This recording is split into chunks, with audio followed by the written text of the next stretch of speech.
إله إلا الله لا إله إلا الله لا إله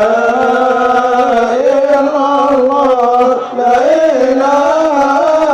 إلا الله. Asalaamaaleykum bismillahi rahmaani rahim barke Cheikh Ahmadou Bamba Mbacké Khadim Rasoul marsiya Cheikh Mouhidine Samba Diallo madinatu Cheikh Abdou Khadir Jeylani Sagne waa meew nga neel wa da doon taw fekk maa ngi nelaw te daa sewet ba ma daataa yeewu xas na ma raw fu dee si déggati waa meew ceebu wuy tawu yiw di sotti leeri boroomam ak yeneen ba ca kaw daay dem ca bàq ba tex ngir suuf sa faw mu naw ceebum nga neel ku ca ji day ñor te naat mën a law ki tax ma jóg boole way ak tagg ngir wutu yiw Cheikh Mouhidine Samba Diallo mbër ma ñëpp di naw gorus jullit la su am xam-xam te yitt ja ñaw jikkoom rafet am xelam selloon ba mel ni ngelaw ab taxawaayam ci diine raw na jaasi ju ñaw di dëgg te mel ne pusa tey dëkke ñaw tabam nga semmal na waa meew ceebu ngir dëkke taw ci xam-xam ak saa ir ak baatin ci jëf waxu yiw Cheikh Mouhidine Samba Diallo ay biram dafa sew yaatu te xóot te wayaf diis dambe suuf ba ca kaw Cheikh Mouhidine na ko buur may jànn kër yu ñu naw te aar njabootam te kuy soppeem ba ndog du ko gaw na sa boroom kàttanal taawam ba jóg na taxaw ànd ak rakk ak taalibeeg soppeem ya jaar fa mu aw fekk Cheikh Ibrahima Diallo Mouhidine mi ngi daw ca tànki baayam ba kursu mbaax ba yàlla na ko raw